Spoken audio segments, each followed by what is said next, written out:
राधे राधे दोस्तों। संसार एक ऐसा महासागर जहां लहरें कभी शांत नहीं होती। हम सभी इस भवसागर में अपनी छोटी सी नाव लेकर निकले हैं। कभी हवाएं हमारे अनुकूल होती हैं तो कभी तूफान हमें डरा देते हैं। ये तूफान क्या है? ये तूफान है हमारे जीवन की परिस्थितियां, बीमारियां, कर्ज, अपनों का बिछड़ना, भविष्य की चिंता और ना जाने क्या क्या। हमारा ये शरीर, ये तन प्रकृति के नियमों से बंधा है। इसे दर्द होता है, ये थकता है, ये बीमार पड़ता है और ये विचलित भी होता है। जब तन विचलित होता है तो सबसे पहले वो हमारे मन पर प्रहार करता है। दर्द से कराहता शरीर मन को भी रोगी बना देता है। लेकिन क्या हो अगर मैं आपसे कहूं कि एक ऐसी जड़ी बूटी है, एक ऐसा कवच है जो तन के छटपटाने पर भी मन को हिमालय जैसा शांत रख सकता है। वह कवच है श्री राधा नाम। आज के इस वीडियो में हम बात करेंगे उस सर्वोच्च अवस्था की जहां तन विचलित हो पर मन में बस राधा नाम स्थिर हो। ये कोई कोरी कल्पना नहीं है, बल्कि सदियों से वृंदावन के रसिक संतों और भक्तों का अनुभव है। आइए इस गहरे रहस्य को समझते हैं। आपका तन कांपने लगता है, पसीना आने लगता है, हृदय की धड़कन बढ़ जाती है। तन का विचलित होना एक स्वाभाविक जैविक प्रक्रिया है, बायोलॉजिकल प्रोसेस। इसे आप रोक नहीं सकते। लेकिन समस्या तब शुरू होती है जब ये तन की व्याकुलता आपके मन को अपना गुलाम बना लेती है। हम सोचते हैं कि जब हमारी सारी समस्याएं खत्म हो जाएंगी तब हम भगवान का नाम लेंगे। अरे अभी तो शरीर में इतनी पीड़ा है, अभी राधा नाम कैसे जपो? या अभी तो बेटी की शादी की चिंता है, मन कैसे शांत करूं? लेकिन सत्य तो ये है मेरे दोस्त कि परिस्थितियां कभी पूरी तरह अनुकूल नहीं होंगी। हवाएं हमेशा आपके हिसाब से नहीं चलेंगी। असली भक्ति वह नहीं जो सुख में की जाए।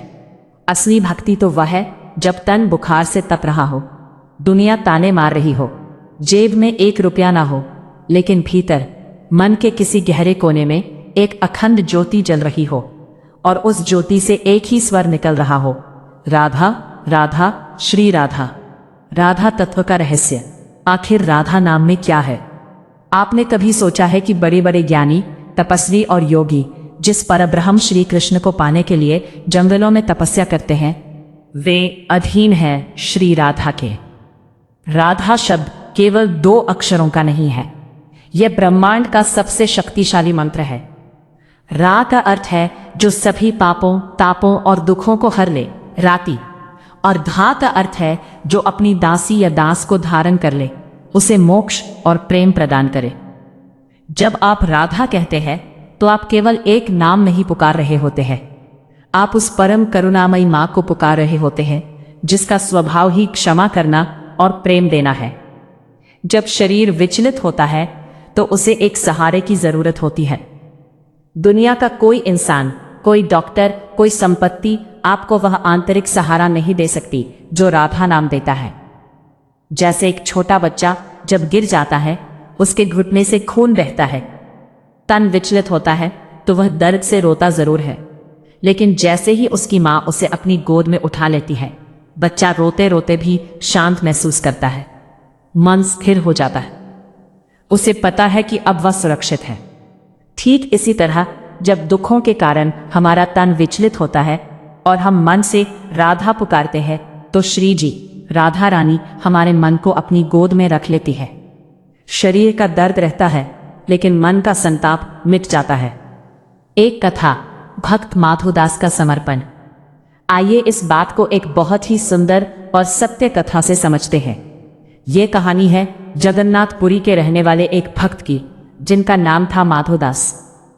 माधोदास जी भगवान के अनन्य भक्त थे, लेकिन एक समय ऐसा आया जब उन्हें एक भयंकर और असाध्य रोग ने घेर लिया। उनका शरीर गलने लगा। भयंकर पीड़ा से उनका तन हर पल विचलित रहता।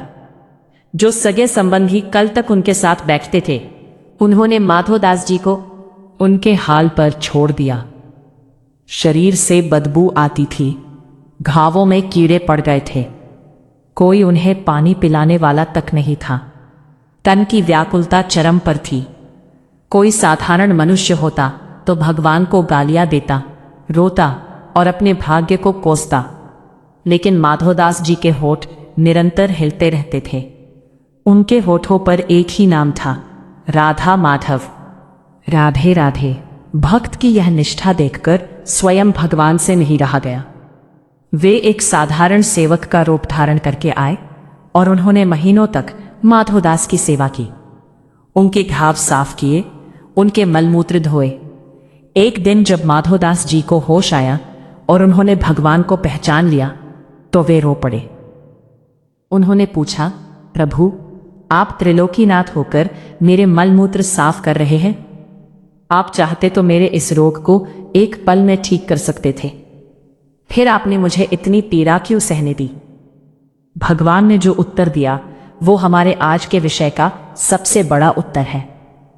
भगवान ने कहा, माधो, प्रारब्ध कर्मों का फल तो हर इंसान को भोगना पड़ता है। अगर मैं तुम्हारा रोग अभी खत्म कर दूं तो तुम्हें इसे भोगने के लिए फिर से जन्म लेना पड़ेगा। मैं तुम्हारे कर्मों का हिसाब इसी जन्म में चुकता कर रहा हूं। लेकिन माधो, मैंने तुम्हारे तन को रोक दिया पर तुम्हारे मन को नहीं। तुम्हारा तन विचलित था, लेकिन मैंने देखा कि इतनी पीड़ा में भी तुम्हारे मन के सिंहासन पर केवल राधा नाम स्थिर था। और जहां राधा नाम है वहां मुझे स्वयं सेवा के लिए आना ही पड़ता है। यह है राधा नाम की शक्ति। तन को अपना काम करने दो, उसे दर्द सहने दो, उसे बीमार होने दो, पर मन की लगाम राधा रानी के चरणों में बांध दो। इसे जीवन में कैसे उतारें? अभ्यास और समर्पण। अब सवाल यह उठता है कि हम साधारण लोग जो इस कलयुग की भागदौड़ में फंसे हैं, इस अवस्था तक कैसे पहुंचे? जब हमें सिरदर्द होता है या बॉस से डांट पड़ती है तो हमारा तो मन तुरंत विचलित हो जाता है। तो हम ये अभ्यास कैसे करें? इसके लिए आपको हिमालय जाने की आवश्यकता नहीं है। इसे आप अपनी दैनिक दिनचर्या में शामिल कर सकते हैं। इसके 3 सरल कदम हैं। पहला, नाम जप का स्वभाव बनाएं।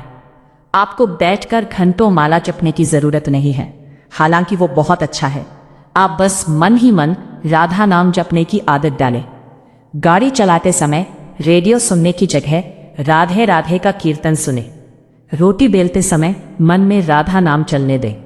जब आप सुख में और सामान्य दिनों में इस नाम को मन में बिठा लेंगे तो दुख के समय ये नाम अपने आप आपका ढाल बन जाएगा। दूसरा, अलगाव की भावना।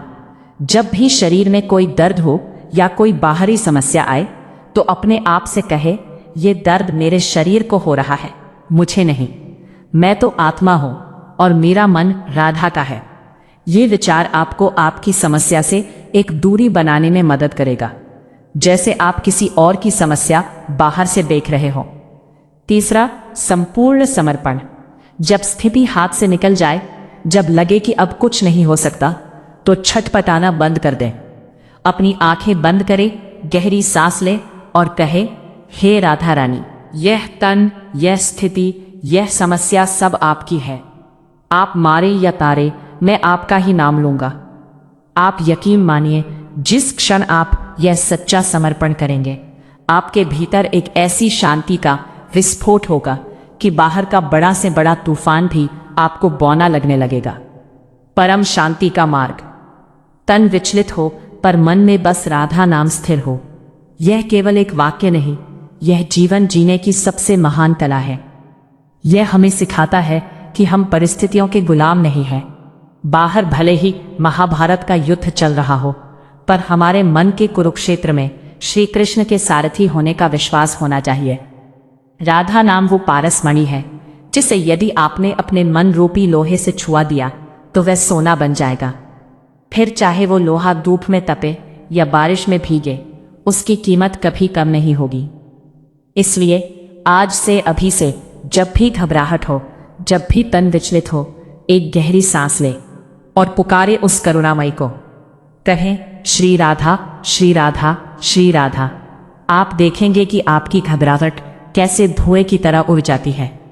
आपकी बीमारियां आपको तोड़ नहीं पाएंगी, आपके दुख आपको झुका नहीं पाएंगे, क्योंकि आपके मन का हाथ किसने पकड़ा है? स्वयं वृषभानु नंदिनी श्री राधा रानी ने। अगर इस वीडियो ने आपके मन को थोड़ी सी भी शांति दी हो तो कमेंट बॉक्स में राधे राधे जरूर लिखें। इस संदेश को अपने उन दोस्तों और परिवार वालों के साथ साझा करें जो जीवन में किसी मुश्किल दौर से गुजर रहे हैं। शायद राधा नाम उनकी भी नैया पार लगा दे। चैनल को सब्सक्राइब करें ताकि भक्ति और प्रेम की यह गंगा आपके जीवन में निरंतर बहती रहे। प्रेम से बोलिए श्री राधा रानी की जय। मिलते हैं अगले राधा कथन पर। प्रेम से बोलो राधे राधे।